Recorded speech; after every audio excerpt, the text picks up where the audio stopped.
Planeta Campo está de volta e agora a gente destaca uma pesquisa inédita da Fundação Solidariedade que fez um retrato em mais de 155 mil hectares e apontou oportunidades de redução nas emissões de carbono na produção de soja do Mato Piba, a região entre os estados do Maranhão, Tocantins, Piauí e Bahia, no bioma Cerrado. Assunto que eu falo agora ao vivo com o Rodrigo Castro, que é diretor da Fundação Solidariedade no Brasil. Rodrigo, boa tarde, seja muito bem-vindo ao Planeta Campo. Boa tarde, Sara. É um prazer estar aqui novamente com vocês e com todos os que assistem o Planeta Campo. É um prazer. Prazer é nosso, Rodrigo da Fundação Solidariedade. Agora conta para mim como é que foi conduzido esse estudo. Esse estudo ele foi feito em relação à safra 2019/2020 da safra de soja para a região do Mato Piba. A gente contou para esse estudo com um levantamento de informações em 22 municípios.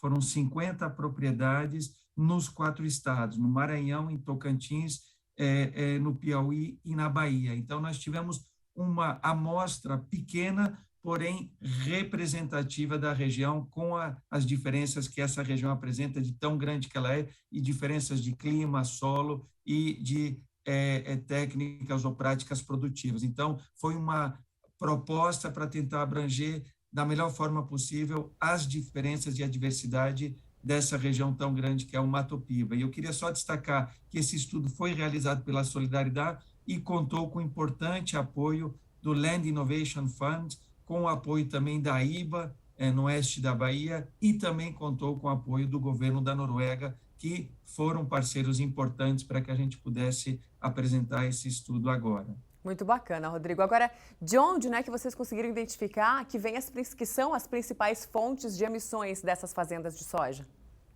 Olha, nós trabalhamos quando a gente fala do balanço de carbono, a gente analisa as principais fontes de emissão, por um lado, e as principais fontes de sequestro, de captura de carbono. O balanço é o resultado do que a propriedade ou a produção emite, menos o que a mesma produção absorve de carbono. Então, a gente trabalhou com uma metodologia, obviamente, estabelecida e consagrada do GHG Protocolo, que é uma metodologia internacional reconhecida, e a gente trabalhou com 2 escopos de emissão, o escopo 1 e o escopo 2. O que é o escopo 1? O escopo 1 está ligado às operações agrícolas mecanizadas, às emissões geradas pelos combustíveis utilizados, pelo consumo de combustível nessas propriedades.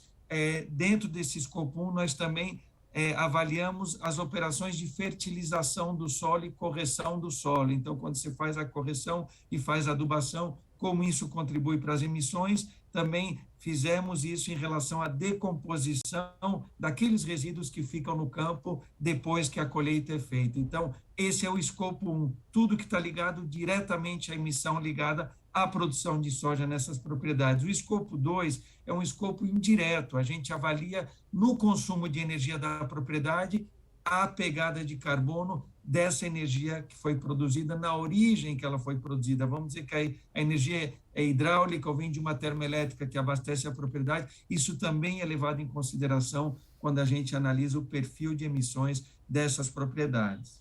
Ou seja, sempre dá para tentar fazer essa compensação aí de alguma forma, né, Rodrigo? Correto. E o mais importante, eu acho, Sara, é dizer que essas propriedades, nós temos 3 cenários. Um é o balanço de carbono da produção em si, de todas as atividades ligadas à produção.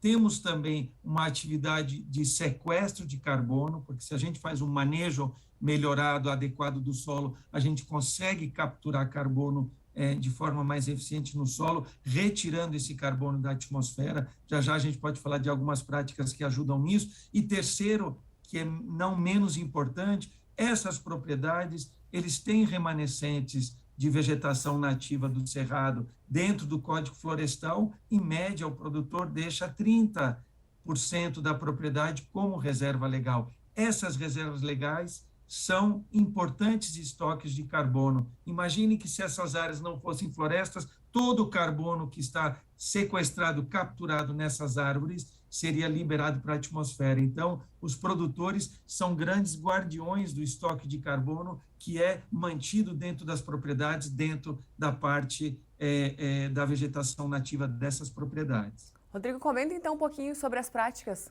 Acho que é super importante falar sobre isso, né? Olha, nós temos visto avanços muito, muito importantes. Eu gostaria de frisar que na região do Mato Piba, mais de 90% dos produtores de grãos, principalmente produtores de soja, estão 100% alinhados com o Código Florestal, dentro do que preconiza a legislação. Então, esses produtores são fundamentais para a agenda agroambiental brasileira. E eles vêm também trazendo novas práticas com apoio de instituições de pesquisa como a Embrapa, estão sendo feitos avanços importantes no manejo do solo. A grande questão numa fazenda produtiva é como você faz a gestão adequada para garantir a manutenção da fertilidade do seu solo. Isso é sustentabilidade. O plantio direto, a rotação de culturas, a substituição de culturas, a proteção com a cobertura morta do solo. Todas essas práticas ajudam o solo a se manter saudável, se manter fértil e, principalmente, se manter como um importante ator, o próprio solo, no sequestro e no estoque de carbono orgânico, que a gente chama, que é a capacidade do solo de manter o carbono no solo. Então, hoje, a maioria dos produtores tem avançado muito nas práticas de uso e manejo do solo, e eu te falo, Sara, isso é fundamental por 3 razões muito simples. Uma é que essas práticas tornam a produção mais eficiente. Então, existem ganhos tanto para a produção como para a produtividade do grão, no caso aqui a soja. 2, todas essas práticas de gestão adequada do solo ajudam a propriedade a ser mais resistente, ou a gente chama hoje em dia resiliente ao aquecimento, às mudanças climáticas. Imagine que hoje o período de chuvas tem se encurtado e as chuvas têm sido cada vez mais erráticas, e proprietários de fazendas que produzem soja estão sofrendo com as mudanças climáticas que têm um impacto negativo direto na produtividade. Uma forma de você fazer frente a essas mudanças é ter um bom manejo do solo. Então, se torna mais resiliente e mais resistente à seca a tua produção de soja. E, por último, quando se faz uma agricultura de baixo carbono, uma agricultura mais eficiente, utilizando essas práticas, o produtor começa, olhando para o futuro, a se tornar um importante ator na questão da retirada de carbono da atmosfera, que o mundo precisa tanto diante dessa crise climática. Então, o produtor, no futuro, poderá ver retornos econômicos por essa postura de adotar práticas de baixo carbono. Então, ele poderá também gerar créditos, ele já está gerando, mas poderá monetizar créditos de carbono na sua propriedade. Então, uma coisa ajuda a outra, a produção é mais sustentável, o produtor está mais satisfeito, tem uma produção mais estável, uma produtividade mais estável, e claro que o planeta também agradece. Sara, quando é ganha, ganha, ganha, todo mundo se beneficia, esse é o futuro para o nosso planeta. Com certeza, Rodrigo. Rodrigo Castro, diretor da Fundação Solidariedade no Brasil. Muito obrigada aí pela sua participação.